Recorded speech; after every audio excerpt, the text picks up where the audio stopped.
Halo, apa kabar? Assalamualaikum warahmatullahi wabarakatuh.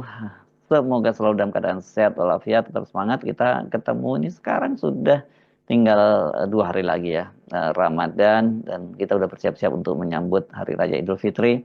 Dan doa kami mudah-mudahan saja ibadah Ramadan kali ini, semua amal ibadah Anda sepanjang bulan ini, dan apapun yang Anda eh, lakukan, apakah itu kegiatan-kegiatan ibadah personal maupun ibadah-ibadah yang sifatnya sosial, itu semuanya diterima oleh Allah Subhanahu wa taala, dan mudah-mudahan kita kembali ke fitri lagi. Nah, seperti biasa kami ajak Anda bergabung dalam program Off the Record, baca berita di balik berita, bersama saya Hersu Gunawan Arif.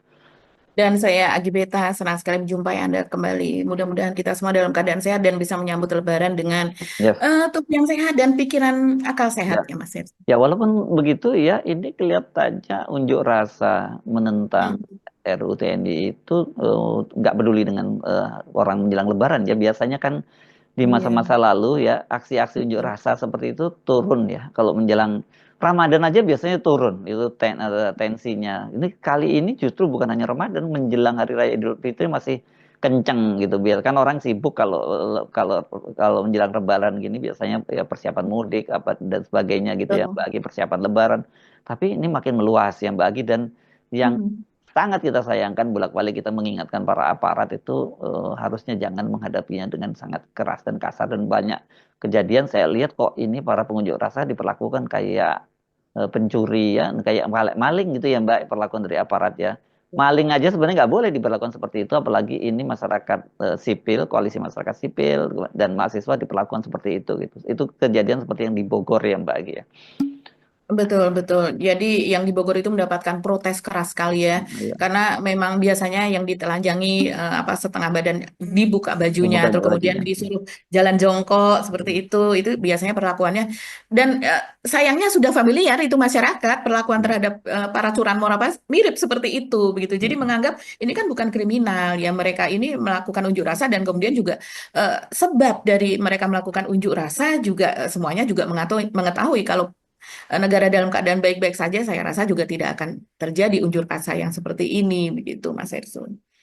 Ya, dan di berbagai kota ini terus berlangsung, Mas Hersu ya. Tambah meluas ya kotanya ya, daftar kota-kotanya Betul. bertambah ya, dan eskalasinya itu ya seperti terjadi beberapa, kalau waktu itu kan yang bakar-bakaran itu di Malang, tapi sekarang di Kediri terjadi semacam itu gitu ya. Ya, ya. Jadi nanti kita akan bahas soal ini Mbak.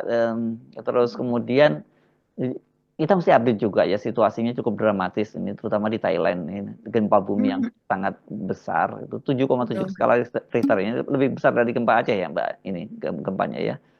Dan Iya, iya. Ini kalau lihat itunya lebih lebih besar ya. Cuman sekarang hmm, kita pakai magnitudo ya, Mas Irsu. Jadi iya, itu 7 magnitudo begitulah ya.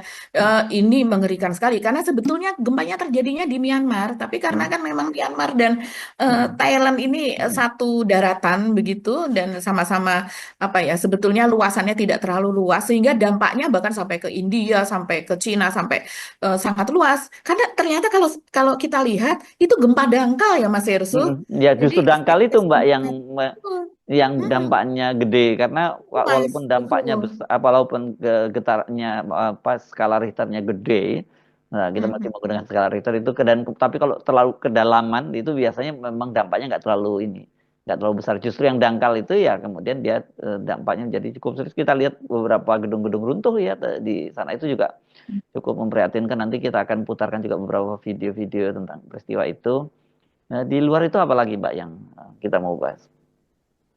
ya, di luar itu mungkin tentang Pak Jokowi, ya. Oh, Pak Jokowi kita omongin aja di awal ya, soal Pak Jokowi Mhm. kemarin itu buka puasa bersama dengan Pak Prabowo. Prabowo ya. Jadi kelihatannya lagi safari buka puasa, karena beberapa hari yang lalu kan juga diundang oleh Pak Surya Paloh datang, dan itu bersama dengan Puan Betul. Maharani. Pak Prabowo Mhm. waktu itu sebenarnya juga diundang katanya, tapi Pak Prabowo kan Mhm. waktu itu juga rapat kabinet, dan kita ingat rapat kabinetnya itu sampai lewat maghrib ya, sampai malam terjadinya ya, pada waktu Iya. malam kejadian itu. Dan saya ingat karena saya berkomunikasi dengan Menteri HAM Natalius Pigai, yang dia menyatakan dia baru keluar dari rapat kabinet, dan kemudian dia lagi menuju Kompas, karena waktu itu Kompas yang sorry kok Kompas, kan ini daerahnya sama-sama di Palmerah, menuju Tempo untuk menemui wartawan-wartawan bocor halus yang diteror kepala babi pada waktu itu. Dan Ini kan kemudian dia menyatakan nggak, ini nggak boleh ditolerir langkah-langkah semacam ini. Jadi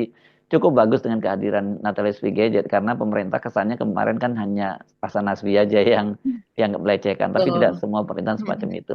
Nah, Pak Prabowo nggak hadir pada waktu itu. Sekarang Ya. giliran berdua dengan Pak Jokowi, buka puasa diundang hanya berdua. Tapi saya kira sekarang ini bukan hanya buka puasanya yang diperhatikan, tapi mobilnya yang digunakan oleh Pak Jokowi ini. Mobilnya mobil mewah ini kan, selama ini kan citranya Pak Jokowi nggak seperti itu ya Mbak Agi, ya naik pesawat pun masih kelas Betul. ekonomi. Tapi ini mobil listrik mewah katanya, ini sekarang kan mobil listrik dari BMW ya Mbak Agi, ini produsen Betul. Jerman. Dan ini katanya varian yang paling tinggi dari mobil listrik yang ada di Indonesia. Apa sih serinya? BMW BMW i7. i7 ya. Ini saya kalau soal Ya. mobil kan kurang kurang anu, kurang update ya gitu. Itu, dan saya cuma Mm-mm. nyatat harganya karena sampai 3,4 miliar, itu pun masih off the road ya, belum on the road ya Mbak Agi ya. Betul, betul. Ya. Iya, dan apakah ada spek-spek yang ditambahkan, mengingat Mm, yang mm, menaiki adalah mm. seorang presiden ketujuh, jangan bilang Setuju, mantan Republik presiden Indonesia. ya, Iya, iya, iya. Kenapa presiden ke SMK ketujuh. ya? Itu yang saya pikirin, anunya yang dipakai kok sekarang pakai mobil.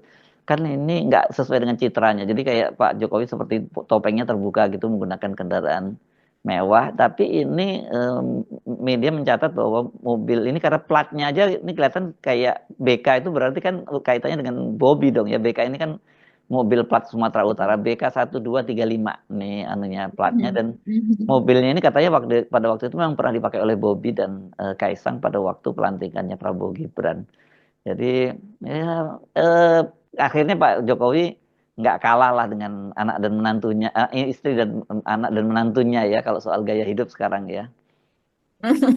Iya, betul. Jadi terbuka topeng kesederhanaannya. Dan Mm, selama ini kan yang terlihat, yang sederhana itu, eh, masyarakat itu menginginkan kalau dikatakan sederhana ya tidak hanya Pak Jokowi, tapi mm, juga keluarganya. Makanya terheran-heran ketika keluarganya semuanya tampil glamor.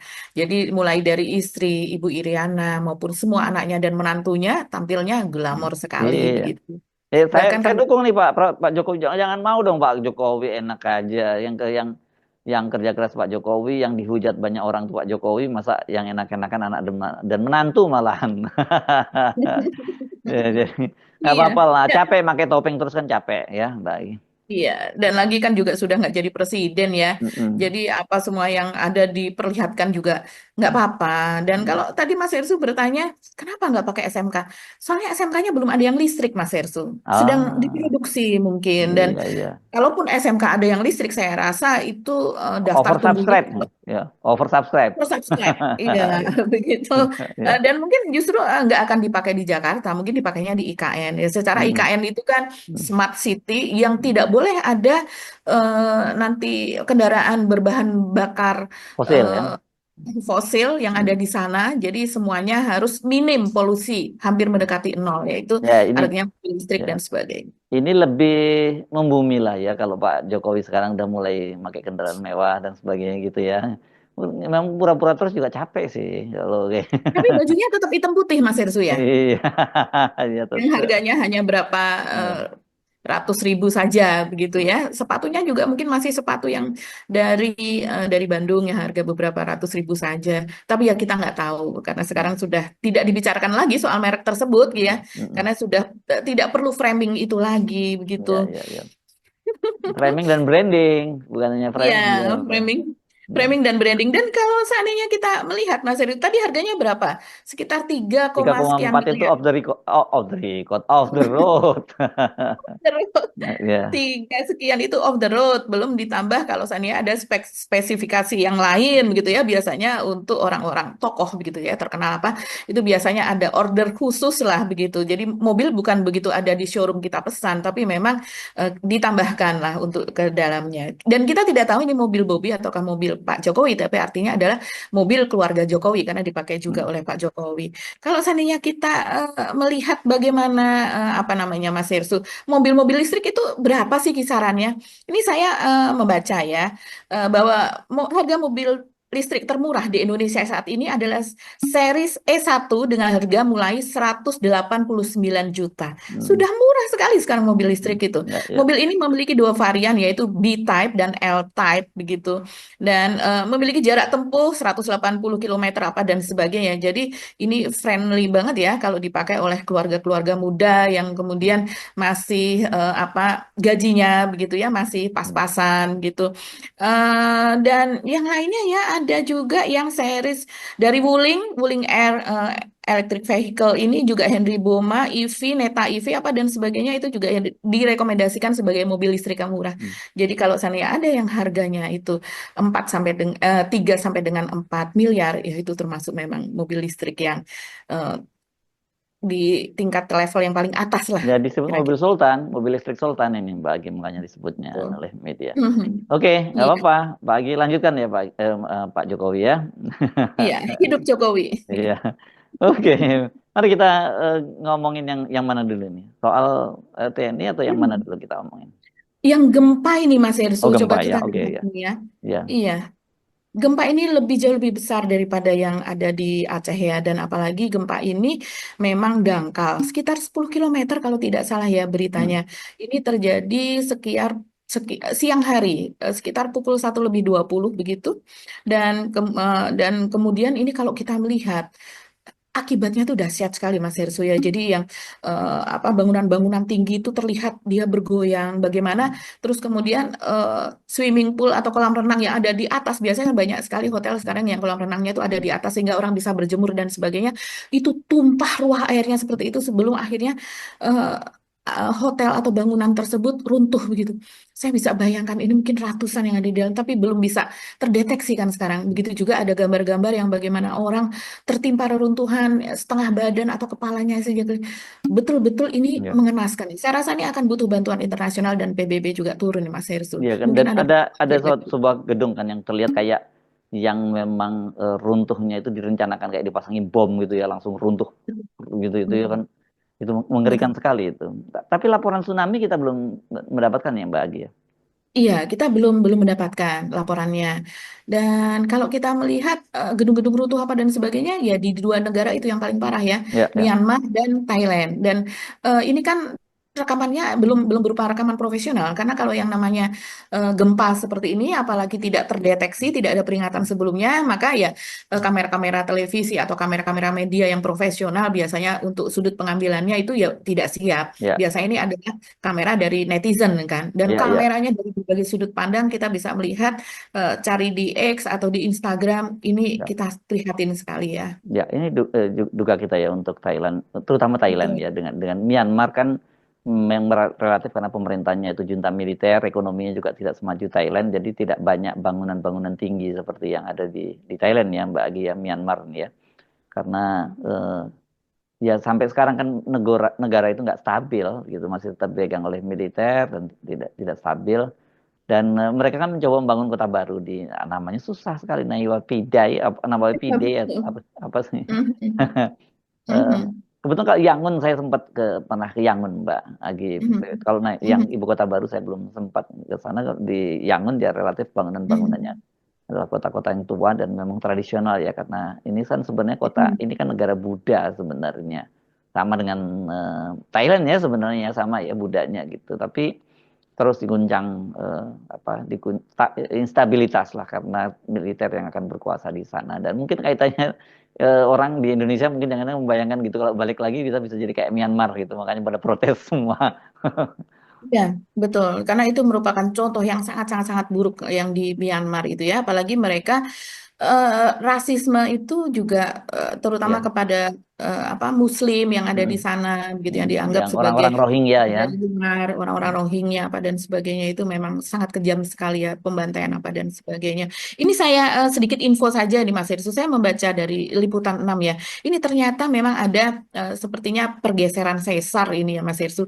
Gempa gempa dangkal ini terjadi hanya di kedalaman 10 kilometer, Mm. padahal kalau Ya nggak seperti dalam gempa itu.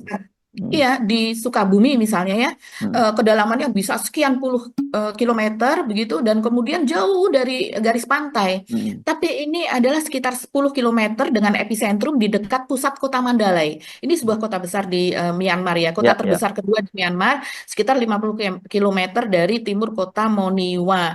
Dan ini sesar besar namanya Sagaing, kemudian dia posisinya strike atau slip satu sama lain begitu. Dan getaran ini sudah tersimpan selama puluhan tahun sehingga kemudian energi yang terbentuk itu tiba-tiba menjadi demikian besar 7,7 magnitudo. Ini sampai ke Thailand, Cina, India, Bangladesh. Hmm. Wah, ini pasti akan follow up beritanya sampai sampai Ya, lama nih. Jadi kerusakannya cukup besar. oke. Saya kira kita nggak akan bahas terlalu jauh. Kita Betul. akan hanya doa Mhm. saja yang bisa kita kirimkan buat Mhm. saudara-saudara kita di Betul. Myanmar dan juga terutama di Thailand yang dampaknya sangat serius. Dan saya kira ini nanti jumlahnya sampai sekarang kan kita belum tahu korban yang Ya. pasti ya, karena itu banyak sekali yang kalau kita lihat runtuhan gedung-gedung itu pasti para petugas pemadam kebakaran dan sebagainya dan secara air rescue-nya akan kerja keras, dan jumlahnya ini baru estimasi ya, korban-korban itu nanti biasanya akan terus bertambah.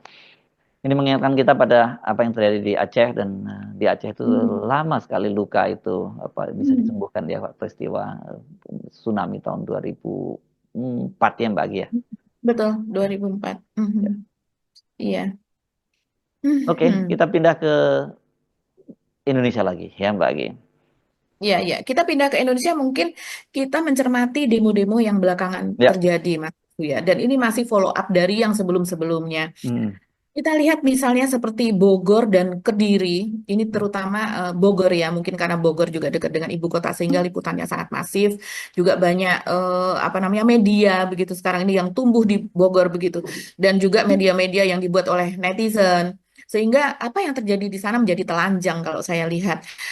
Bentrokan gitu karena bentrokan itu terjadi dari sejak sore hari sampai dengan kemudian demonya ini sampai dengan malam hari. Jadi masyarakat, mahasiswa, masyarakat sipil begitu berkerumun di Tugu Kujang. Tugu Kujang kita tahu sebagai ikon dari Kota Bogor. Dari situ itu sudah memanas, Mas Hersu. Kemudian massa bergerak sampai ke Jalan Bina Marga dan sebagainya. Dan kemudian terjadi kericuhan, mereka massa kemudian menyanyi Tanah Airku apa dan sebagainya gitu ya. Karena Bogor ini juga banyak perguruan tinggi di Bogor, saya rasa Hmm. mereka bergabung ya jadinya. Dan Kalau mereka Bujang membuat ini kan sebenarnya di depan kampus IPB yang lama ya Mbak ya, PB. di Baranang Siang ya. Betul. Hmm. Betul, untuk kampus IPB pusat ya. Kalau sekarang kuliahnya lebih banyak kan ada di Darmaga. Hmm. Dan kemudian kalau kita lihat ini banyak sekali yang ditangkap. Seperti kata Mas Hersu tadi ya, eh, belasan gitu. Ada juga media yang menyebut puluhan gitu yang ditangkap oleh polisi. Dan kemudian yang paling dicermati ini adalah soal bagaimana mereka diperlakukan Ya, seperti halnya mereka adalah penjahat kriminal kriminal. ya. Mhm. Itu yang disayangkan. Ya, Betul. dan ini orang kemudian kait-kaitkan juga karena sebelumnya Kapolres Karawang ya kan juga menyatakan para Iya, pendemo iya. itu berlaku Mhm. tindak kriminal, menurut dia Mhm. menyebutkan seperti itu. Jadi kalau dari si Kapolresnya aja frame-nya seperti itu ya, dia menganggap bahwa ada aksi-aksi unjuk rasa itu sebagai tindak kriminalitas gitu. Dan padahal kan kalau Mhm. kita lihat sebenarnya awal-awalnya juga nggak ada yang mereka melakukan perusakan, ya nggak ada bahkan vandalisme pun tidak gitu, tapi karena kemudian tindakan Betul. yang represif ya mereka jadinya bertindak yang sangat keras. Mhm. Seperti mereka juga Mhm. melakukan hal yang Mhm. semacam itu gitu. Jadi ini reproaktif lah saya kira itu kenapa terjadi kekerasan gitu. Iya, betul Mas Ersu. Dan ini kita tidak berdoa ya, tapi kita memprediksi ini bagian dari mitigasi. Ini baru undang-undang TNI ya, Mhm. yang kemudian secara kasat mata diperlihatkan bahwa prosesnya itu cepat dan kemudian juga ada proses di hotel apa dan sebagainya yang kemudian itu apa menjadi viral begitu orang Mhm. marah gitu ya Mas Hersu. Nah, ini bagaimana dengan revisi Undang-Undang Polri yang sekarang sedang on the way begitu kan sebentar lagi. Saya rasa ini eskalasinya akan bisa makin meningkat karena saya lihat dari hashtag saja orang banyak sekali juga yang sudah berantisipasi begitu ya bagaimana RUU Polri ini akan segera digodok. Saya bisa lihat dari trending topik yang tadinya awalnya ya tolak RUU TNI. Setelah itu disahkan menjadi eh, tolak dan juga ada yang batalkan undang-undang TNI karena sudah disahkan. Sekarang itu bersamaan Mas Ersu tolak RUU Polri itu menjadi trending juga begitu. Dan apalagi sekarang sudah beredar di masyarakat bagaimana RUU Polri itu demikian malah lebih kalau orang melihat lebih masif begitu ya. Mereka akan ditempatkan di berbagai tempat di struktur sipil begitu. Nah, memang Puan mengatakan bahwa apa yang beredar sekarang itu belum yang aslinya karena aslinya belum dikeluarkan begitu oleh DPR. Nah, sementara yang RUU TNI saja kan abu-abu kan. Mana yang benar? Ketika itu sudah disahkan, baru kemudian, nah kan hanya 3 pasal kan yang dirubah. Padahal kalau kita melihat kenapa demikian mahasiswa dan kemudian masyarakat sipil marah, tadinya berdasarkan RUU begitu draftnya, begitu yang diunggah oleh DPR, oleh situs DPR dan kemudian didownload rame-rame oleh masyarakat sipil, mahasiswa dan sebagainya, itu begitu banyak perubahannya. Mungkin karena banyak sekali penolakan seperti ini, aksi di mana-mana, kemudian diperkecil begitu ya, dipersempit menjadi hanya sekian pasal yang diubah. Nah, ini bagaimana dengan RUU Polri? Secara nanti RUU Polri itu kan akan menguntungkan aparat penegak hukum Polri itu sendiri. Nah, pasti yang dikhawatirkan begitu ya, represivitas dari anggota kepolisian itu akan makin meningkat dari yang sekarang. Sekarang saja sudah demikian represif. Kan kalau kita lihat narasinya, persoalannya mengapa sih TNI itu ditolak ya? Karena TNI itu kan bersenjata ya, dan senjata itu kan tidak kompatibel dengan demokrasi. Itu kan selalu alasannya seperti Betul, itu ya, alasannya itu. karena di demokrasi itu memang memungkinkan ruang terbuka dialog dan sebagainya. Dan tentara memang tidak disiapkan untuk itu gitu. Tapi Betul. persoalannya pada polisi kan lebih parah karena dia disebutnya masyarakat sipil, dia sipil, tapi dia sipil bersenjata. Itu kan lebih Masyarakat dan sipil bersenjata. ya, dan dalam kasus di Indonesia ini memang aneh karena kita ingat dulu zaman eranya Panglima TNI Pak Gatot Nurmantio saja kan sempat waktu itu ribut-ribut karena ternyata polisi itu sekarang persenjataannya sudah sama, bahkan lebih canggih, lebih modern dibandingkan tentara kan. Jadi jauh lebih berbahaya kan karena ini sipil tapi sipil yang bersenjata gitu. Kalau tentara kan gampang kita Betul. mulai memisahkannya. Oke, Mhm. clear ya, Mhm. tentara ini militer nggak boleh masuk di wilayah sipil. Mhm. Tapi kalau sipil bilang kan kita juga sipil, ya tapi lu bersenjata, itu kan yang jadi masalah. Iya, betul Mas Ersu. Nah, itulah yang kemudian juga saat ini sudah mulai diperbincangkan. Saya lihat ya diskusi mahasiswa bagaimana nextnya ini kalau seandainya Hmm. RUU Polri ini sudah mulai dibahas juga di DPR. Dan ini sepertinya akan segera karena setelah Idul Fitri atau setelah Lebaran begitu masa reses dari DPR itu selesai, maka berbagai undang-undang yang akan RUU yang dibahas itu kemudian akan mulai dibuka. Nah, banyak sekali juga yang saya rasa itu agenda-agenda ya. Orang bisa menyebut ancaman, tapi itu agenda, the next agenda sesudah Lebaran. Sepertinya kita berharap, tapi kondisi akan menjadi tidak sepanas sekarang ya. Tapi sudah dirancang bahwa demo akan akan diteruskan begitu Mas Yesu, dan Ya, mungkin malah akan menjadi lebih besar lagi nanti sesudah Lebaran. Ini dampaknya terhadap ekonomi eh, udah yang di pasti, pemerintah. udah pasti gitu. Itu kan indeks demokrasi kita pasti langsung anjlok dan sebagainya.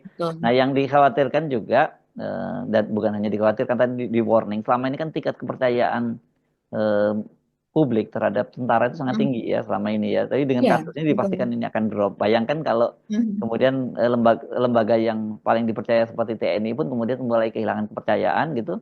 Bagaimana dengan lembaga seperti kepolisian kan yang selama ini dia dia langsung berhadapan dengan Kepercayaannya lebih rendah, dia betul. tingkat rendah dan video-videonya sangat masif ya di masyarakat Iya. gitu. Ya, ini penting Iya. saya kira bangun juga kesadaran teman-teman bahwa ada juga yang soal yang sangat bahkan jauh lebih serius ya, ini undang-undang kepolisian yang harus tetap diwaspadai juga. Oke, soal TNI, undang-undang TNI eh, eh, mesti disikapi juga secara proporsional, jangan mau juga ini loh Mbak, jangan mau juga diprovokasi. Nah, tapi yang Iya. persoalannya karena ini berhadapannya dengan aparat kepolisian yang represif. Kenapa represif ya? Itu Hmm. jadi pertanyaannya. Bukankah itu nanti malah menambah antipati terhadap pemerintah kalau sikapnya seperti itu? Iya, dengan alasan bahwa para pendemo itu membawa bom, apa semacam bom bom Molotov begitu Hmm. ya, kemudian membawa petasan dan sebagainya begitu. Eh, itu juga dipicu karena tertangkapnya para intel, Mas Hersu. Dan sekarang ini Hmm. sedang rame, Hmm. yang marak itu adalah banyaknya polisi yang tidak berseragam. Itu ada di lokasi, padahal Hmm. berdasarkan undang-undang itu kan tidak boleh. Hmm. Ketika mereka bertugas, mereka itu ya harus memakai seragam. Cuman mungkin dengan alasan mereka adalah intel-intel bisa masuk kemana saja dan mereka juga masuk ke dalam ke dalam aksi di tengah-tengah pendemo sehingga tidak ketahuan apa dan sebagainya. Tapi seringkali itu ketahuan. Bahkan pada hari Kamis malam sorenya itu hasil dari demo itu kan memang ada kendaraan yang mungkin diduga itu adalah kendaraan polisi yang kemudian motor polisi itu yang dibakar. Hmm. Nah, kalau kita lihat rentetannya ini berdasarkan kompilasi dari berbagai rekaman dari Hmm. video para peserta apa pengunjuk rasa tersebut memang saya pun heran melihat ya Mas Ersu, itu ada seorang polisi, begitu ya, kendaraannya terlihat itu kendaraan polisi, sehingga diduga penumpangnya pun polisi, masuk ke dalam kerumunan pendemo tersebut, Hmm. sengaja masuk seorang diri begitu, Hmm. sehingga akhirnya para mahasiswa itu terpaksa harus melindungi dia. Orang marah gitu, ngapain Hmm. maksudnya masuk? Kamu Hmm. intel kesasar atau apa? Tapi sebagian mahasiswa itu melindungi dengan jangan-jangan, jangan dipukul, jangan dipukul. Sementara yang lain yang emosi, disudut emosi itu memukulnya begitu. Ini kan sesuatu bentuk provokasi juga yang seperti itu, sehingga Iya. akhirnya hasilnya adalah motornya dibakar, Pak polisinya juga dipukul begitu. Seharusnya kan tidak terjadi ataukah ini sebuah skenario kita tidak tahu atau ketidaksengajaan begitu kita juga tidak tahu kenapa begitu ya. Hmm. Kemudian juga ada yang tertangkap juga intel yang ternyata dia ketika ketahuan kemudian dikerumuni dan dia mengacungkan pistolnya.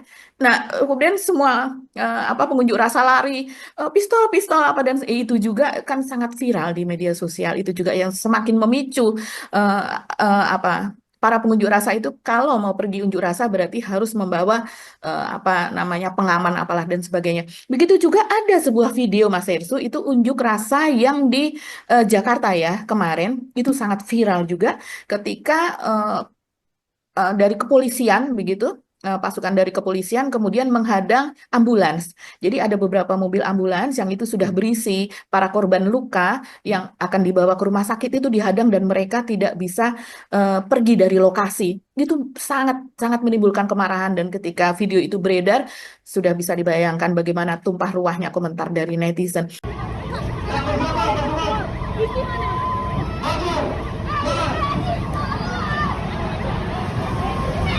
Bapak ini medis.